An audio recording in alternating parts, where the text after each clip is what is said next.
Welcome in to Outkick the Show, presented by the Home Loan Expert. A little bit later than normal again today. Continue to test out a few things. I was waiting. I thought news might be breaking that I think would be very cool for a lot of you. The iPad has arrived. The iPad arrived back from LA where I forgot it in my hotel room. So for anybody who watched yesterday, we had all sorts of issues associated with the iPad and whether or not you could see me clearly and all those things. Well, I'm back. I'm beautiful. I'm gorgeous. My hair is flawless. All of me is right here, right now. Okay, we got a lot to get to in today's shows. I dropped my pen and dodge out of the way. But I want to start off by telling you tomorrow, the gambling picks, which are presented by sportsbookreview.com, will go up. Remember, every Wednesday afternoon, the gambling picks go live for everybody out there who is ready for college football. Week 1 of the Outkick gambling picks will go up tomorrow. Tomorrow, the gambling picks are live, and everybody will be able to celebrate the fact that we're going to go 12-0.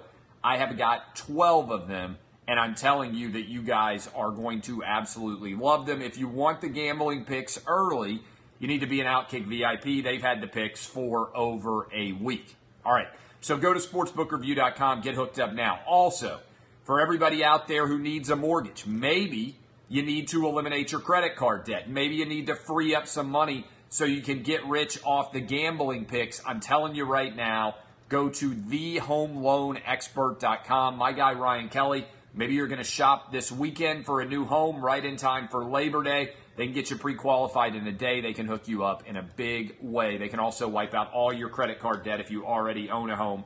That's thehomeloanexpert.com. All right, this story, I believe, is a big one. Tiger Woods, most famous golfer of our lifetimes, has not surprisingly been interacting with a lot of people, right? Not surprisingly that Tiger Woods has been interacting with a lot of people who are president over the years. And he played golf with George Bush Sr., he played golf with Bill Clinton, he played golf with Barack Obama, he has played golf with Donald Trump. All 4 of those presidents, evidently he was not able to schedule golf with George W. Bush, but he may do it at some point. George W. Bush stopped playing golf as much during the Iraq War, okay? Tiger finished his round on Sunday, and he was confronted immediately by a New York Times reporter who was trying to use him to make a story, and I think this is an important story and linchpin in my theory about how the sports media has turned sports into politics by any other name.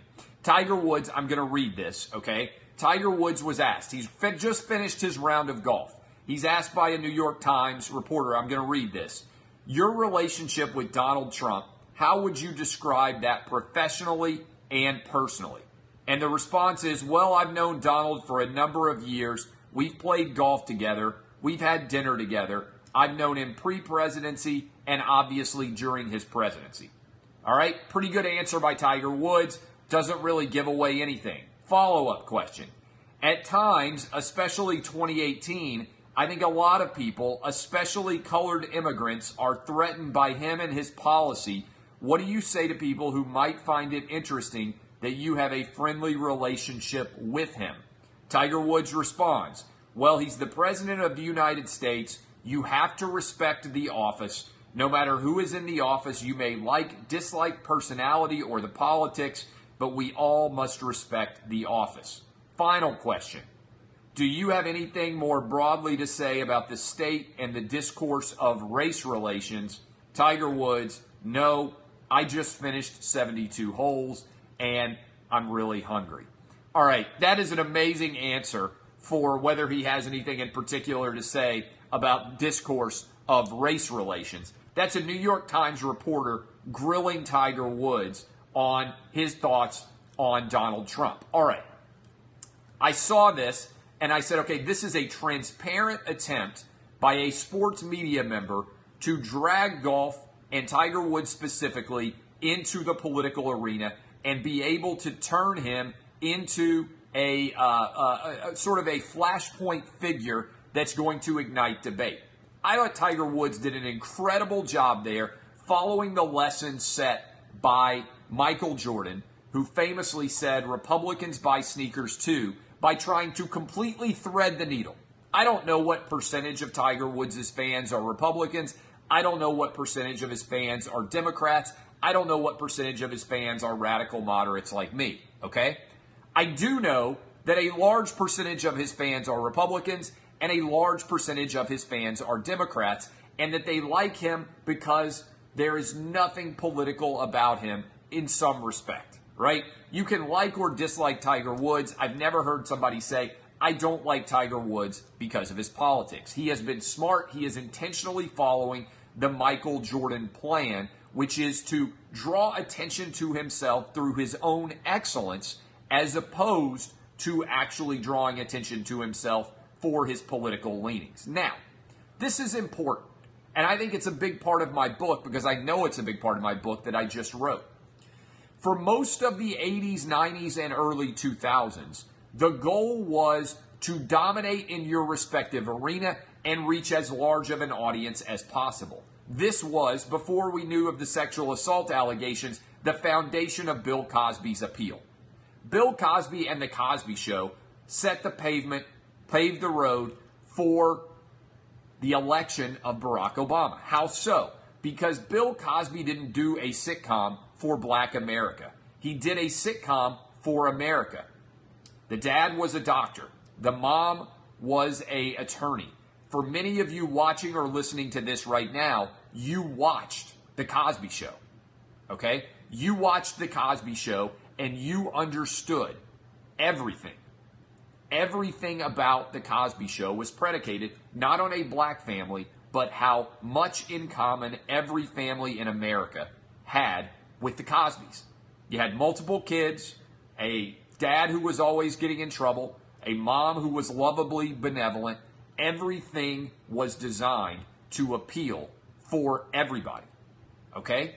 The same thing followed behind Bill Cosby. You had Will Smith become a rapper and then the highest paid actor in all of America. You had Oprah become the highest earning television show host, talk show host in the history of America. You had all of these, Michael Jackson become the most successful musician of all time.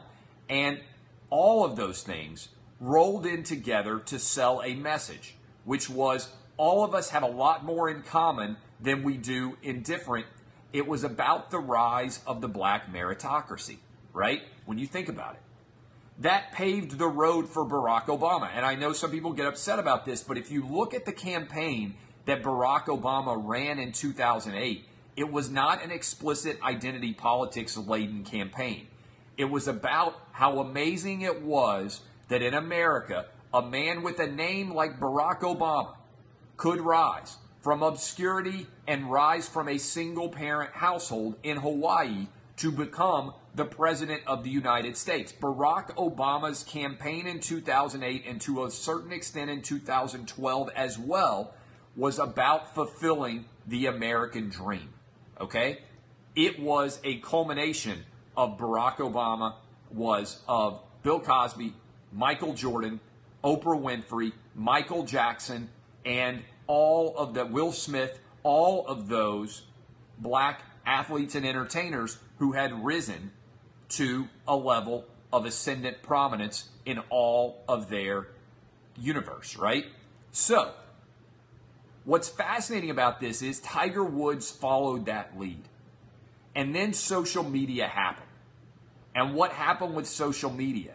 All of a sudden, instead of appealing to everybody, people started trying to appeal to tiny niches. Instead of uniting the world and the country behind common appreciation of meritocracy, everybody decided that they should start to try and slice and dice America. I always loved a couple of quotes from Barack Obama. I'm not the president of Black America. And also, he derided regularly people who he considered to be professionally black, like Al Sharpton and Jesse Jackson, people who only spoke to Black America. Whether you like Barack Obama or not, his goal was to be the president of the United States of America.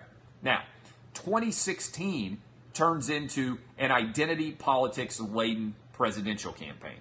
Trump goes out and tries to make America great. There are a ton of people out there who decide that they want to make America great again. There is a nativist angle to Donald Trump's appeal, particularly in the Midwest. Meanwhile, Hillary Clinton tries to put together a coalition of a bunch of different identities.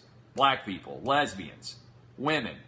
Doesn't succeed, but that's her whole argument for how she's going to be elected president.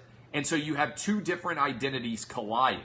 My fear is that in 2020, we're going to have an entire identity politics-laden election, and it's going to be Donald Trump against the exact opposite of Donald Trump, which will be somebody like Kamala Harris, a black woman running against Donald Trump, so that everything Donald Trump does is going to be accused of being racist and sexist. Okay, so I'm using that as a prelude. LeBron James decides that he's never going to catch Michael Jordan. And I think as a result of recognizing that he's never going to catch Michael Jordan, LeBron James and his camp, his posse as it were, decide that their new goal is going to be the modern day Muhammad Ali. Okay? The way for LeBron James to remain relevant long after his career is over is for him to be the modern day Muhammad Ali. But what does LeBron James need in order to become the modern day Muhammad Ali? He needs for there to be conflict. Muhammad Ali was amazingly controversial in his time because there was massive conflict. The Vietnam War was a 50-50 proposition. Martin Luther King gets assassinated. RFK gets assassinated. John F. Kennedy gets assassinated, all within a 5-year span. And as a result, Muhammad Ali takes a strident position on opposing the draft, which impacts everyone, and later in life is proven to have been true, as the Vietnam War is now regarded as a massive calamity, perhaps the greatest failure of American foreign policy ever. Okay? What did Muhammad Ali have that LeBron James doesn't have? Conflict. A real issue in his life. Remember, Muhammad Ali was stripped of his title and was threatened with jail. Colin Kaepernick, even if you want to make him the modern day Muhammad Ali, got praised by the president when he began his protest. He got paid millions of dollars to not stand for the national anthem. He faced no jail time whatsoever. He also wasn't anywhere near the best boxer in the world like Muhammad Ali was. At best, he was like the 28th best quarterback in the NFL. So LeBron James is all about manufacturing controversy, racial controversy, unfair treatment. Great stat. LeBron James gets praised to the high heavens when he comes out and says, with the way things are going in this country today, every time my son leaves the house, I worry that the police might shoot him and he might not come back home. And everybody says, God bless LeBron. So woke, so brave. You know, statistically, LeBron James's son, if he leaves the house unarmed, is more likely to be killed by a bee, wasp, or a hornet than he is a police officer. Can you imagine the reaction if LeBron James had said, I don't know, these pollinated streets are so dangerous these days. When my son leaves the house, I'm not sure whether he's going to come back if a bee, a wasp, or a hornet stings him. Statistically, that's true. Everybody would have said, my God, LeBron James has lost touch with reality. But when he said that about his son being killed by police, people believed that it was true because they believe fundamental untruths. All of this ties in with Tiger Woods. There's a huge conglomerate in sports media which is so left-wing that they need for athletes to be left-wing in order for them to be able to talk about politics. Which brings us to what happened with Max Kellerman and First Take.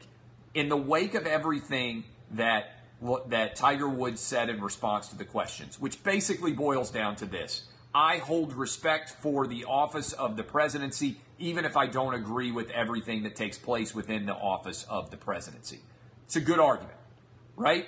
It's an argument that I agree with, that you agree with. You invite me to the White House, I'm going to be there whether I agreed with you or not. You ask for my help as the president, I'm going to help you whether I agree with everything you do or not, right? That's the America that I believe in, where you root for the president to succeed even if you didn't vote for him, because why would you root for bad things to happen to the country if that means that bad things are going to happen to the country in order for you to fail? No, I don't want that. I want every president to be successful. Every president of the United States is my president, whether I agree with them or not. Max Kellerman, for Tiger Woods saying that he believed in the office of the president, Max Kellerman called him stupid, and Stephen A. Smith said he's not black. I want you to think about that for a minute.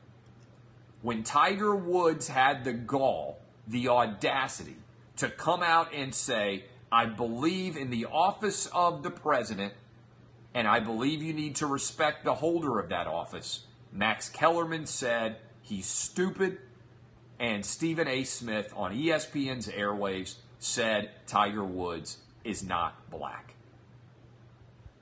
Think about that. Now, think about what those same men said when Donald Trump ripped LeBron James on Twitter and said his political arguments were not very smart.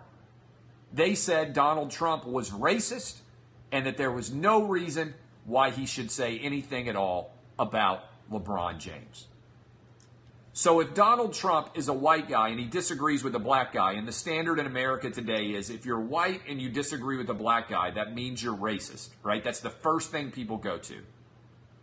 Doesn't that mean Max Kellerman has to be racist? Because he's a white guy telling Tiger Woods he's stupid for respecting the office of the presidency. On top of that, Stephen A. Smith is saying Tiger Woods is not black, and what he's intimating is Tiger Woods' opinion of Donald Trump is what brands him as not black. So what you're telling Tiger Woods is there's an appropriate opinion he can have because of his race and because of his everything else surrounding him, right? Basically what Max Kellerman is saying, and this is why I think it's fascinating, the white liberal argument doesn't allow freedom of thought to black or minority people. You have to subscribe to the white liberal's view, or you are going to get called out like Tiger Woods did. How ironic is it that the so-called white liberal patron saint of minorities in America actually insists on what opinions you can actually have? This is an unbelievable story to me. And then Stephen A. Smith comes over on top and says what he did about Tiger Woods not being black. Now I want to talk about Kellerman first. Kellerman is a perfect example of what the sports media has become. Because Kellerman wants to use Tiger Woods' opinion of Donald Trump to be able to go on television and say Donald Trump is awful. That's fine. Max Kellerman can say whatever he wants. But his ability to use Tiger Woods' name is to argue that Donald Trump is awful. If Tiger Woods had said Donald Trump was awful, Max Kellerman would have applauded him and would have agreed that Donald Trump was awful. And since Tiger Woods said you got to respect the office, Max Kellerman came out and actually said, I'm angry that he said this, and then he attacked Donald Trump. What you need to know is that many left-wing sports media members are trying to use sports as an avenue to attack Donald Trump. And they are using athletes as the megaphone that allows them to grab hold of it and shout out their opinions. They are willing to praise athletes if it gives them the opportunity to get on television and rip the President of the United States. And we have never seen anything like this before in the history of sports. In fact, it has been the exact opposite historically for 8 years prior to Donald Trump. If you said anything remotely in disagreement with Barack Obama, you were ripped to the high heavens. Remember, Tim Thomas, Boston Bruins goalie, decides that he doesn't want to go to the White House because he's a Tea Party member and he believes that Obama is spending too much money on behalf of the Democratic Party. He is ripped to the high heavens. Ripped to the high heavens because he doesn't show up at the White House and subscribe along with the rest of his teammates to the fact that going to the White House is not a political statement. When the Philadelphia Eagles decide not to go to the White House, what does Max Kellerman say? Bravo to the Philadelphia Eagles for taking a stand. People like Max Kellerman are using the opportunity to criticize Donald Trump through the prism of athletics. And it's not fair and it's not honest. And if you want to give Max Kellerman that platform, like ESPN is doing right now, and allow him to denigrate the President of the United States on a regular basis on your airwaves, that's basically just allowing an advertisement to run against Donald Trump. To me, if you want to do crossfire on ESPN, you should have to put somebody else at the other end of the table who's going to call Max Kellerman on his bullshit and say, Max, as long as Tiger Woods didn't rip Donald Trump, you were going to come on here and be mad at him.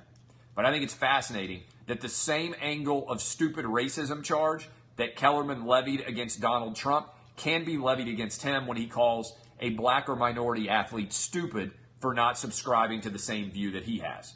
That's the same thing that Donald Trump did. Now, I think that racism allegation is stupid, but the logic behind it is identical. White person disagrees, and as a result, you get that situation. Now, the other one on the show, Stephen A. Smith, I think is incredibly talented. All right? I think Stephen A. is incredibly talented. I think the truth of the matter is there's like 10 opinionists at most in the world of sports that are actually interesting, and Stephen A. is the most interesting that ESPN has. Having said that, when you analyze somebody's opinion through the prism of race, I want you to follow me for a minute here, that's racist. Because what you're saying is you should believe X because you are Y. I don't buy into that algebraic equation. I think every single person out there should be an individual and use their brains and not subscribe to identity politics, which is actually lazy and racist. You should not be able to see somebody and guess what their politics is going to be if everybody is using their brain, right? If everybody is rigorously applying their brain, then you shouldn't believe that somebody is going to believe something because of their race. And this, more than anything, is why I think so much of the diversity mindset in America today is total BS, right? Because diversity is reliant upon the belief that because someone is X, they will believe Y, which is called a stereotype, which is called being racist, right? If you hire someone because of their skin color, believing that they will believe something because of that skin color that is different that you believe because of your skin color, that is the very definition of racism. What I have found in my life is that when you really peel it back, there ain't a lot of difference between white, black, brown, and yellow people, right? As my son likes to say, my 7-year-old, he says, I don't know why people say white and black all the time. White people are peach and black people are brown. He said, you need to talk on the radio more about why people, I swear to God, my 7-year-old said this to me yesterday. He said, why do people always say white and black when white people are really peach and black people are really brown? He said, you need to start calling people peach and brown. A lot of people listen to you, and if you start saying peach and brown, maybe people will start getting the colors right. It's a strong argument by a 7-year-old, but what it does is it takes you out of that mindset and makes you realize how much of what we actually believe is absurd and how much of what we believe is predicated on what people expect us to believe. Free your mind and the rest will follow. Be colorblind. Don't be so shallow. I believe that was In Vogue. One of the great poets of our era. I think that was an In Vogue lyric. Just came to me right here. What is amazing about what ESPN is doing is they are requiring a person. They are requiring a person to believe something based entirely on his race and sex. And if he believes outside of that landscape, then he is going to be criticized. I just think it's amazing to contemplate how Max Kellerman can think he's so smart and how he can make the exact same argument that Donald Trump made, which would brand him a racist if Donald Trump said it. Think about it. Think about it for a minute. If Tiger Woods had come out and said something that Donald Trump disagreed with, and Donald Trump had said he was stupid, what would immediately happen? Everybody would brand Donald Trump as racist, right? Max Kellerman does it, and because he's a liberal, it's not racist. I'm not willing to play those games. The standard and the precedent has to apply if you're willing to set it. Now, I don't think Donald Trump is racist because he called out LeBron James. I think Donald Trump called out LeBron James for the same reason he's called out lots of people, because he disagrees with him and he can't brook someone disagreeing with him. But somebody has to sit across from Max Kellerman and actually go at him when he says things like this. And I think it does matter in the media for the precedent that you're setting there. I got to tell you, I think it does matter. And it also ties in to why so many athletes stay silent. Left-wing athletes get praised to the high heaven because the sports media tends to agree with them, and when they get lionized when they come out and say something. LeBron James has not said anything intelligent about politics yet. He called the president a bum. He said the people who voted against Donald Trump was uneducated. He also said that they made the wrong choice. Okay? Those are not intelligent opinions. Those are not remotely interesting opinions. I'm telling you right now that anytime a conservative athlete says anything, they get crushed to the high heavens because the media disagrees with them. And this is where the difference between opinion and objective journalism becomes significant. I'm telling you, that's when the opinion and distinction becomes so significant, is because then they are not advocating objective journalism. They are out there arguing for their own political beliefs and using the athletes as a megaphone. Once you see it, you can't look away. Okay, Odell Beckham Jr. I appreciate all the feedback, by the way. Odell Beckham Jr. I believe that you need to look at this contract 3 years in the future. On the day that an athlete gets money, just about everybody out there says what? Everybody out there says, you know what? It's a great deal. Very rarely do you see somebody say, I don't agree with this athlete getting the money. I'm going to tell you right now, the Giants have overpaid. No wide receiver is worth $20 million a year over the next 3 years. Doesn't matter who that wide receiver is. Eli Manning's already run 2 Super Bowls without Odell Beckham Jr. Ben Roethlisberger's won 2 Super Bowls. Drew Brees has won a Super Bowl. Other than Peyton Manning, who threw to Marvin Harrison, maybe Reggie Wayne, most quarterbacks who have won multiple Super Bowls have not had very good wide receivers. I said this. Tom Brady. How many guys have played their career with the New England Patriots and are going to be in the Hall of Fame? Okay? How many of them are going to be in the Hall of Fame? Rob Gronkowski. Randy Moss, if you count the very end of his career, but I think Randy Moss would have easily been in the Hall of Fame even if he'd never played for the New England Patriots. Brady has 1 Hall of Famer that he's ever thrown to. How many Hall of Famers did Ben Roethlisberger throw to? None. How many Hall of Famers has Drew Brees thrown to as a sterling quarterback for the New Orleans Saints? I can't tell you how many people have been out there that have actually made a big difference. When you go through the list, Russell Wilson, no Hall of Fame receivers. When you run through the list of all of the available guys out there, I'm telling you right now that wide receivers are insanely overvalued relative to their production for big-time quarterbacks. If you've got a big-time quarterback, you don't need a big-time wide receiver to go with him. The quarterback makes the receiver. It's been true across the board. Go look at the Hall of Fame Super Bowl winning quarterbacks of recent vintage. What you see is that Joe Montana and Jerry Rice are an exception, that Peyton Manning and Marvin Harrison and Reggie Wayne are exceptions. Most great quarterbacks, Aaron Rodgers, Who's the best wide receiver he's ever thrown to? Jordy Nelson? Aaron Rodgers has never had a Hall of Famer to throw the ball to either.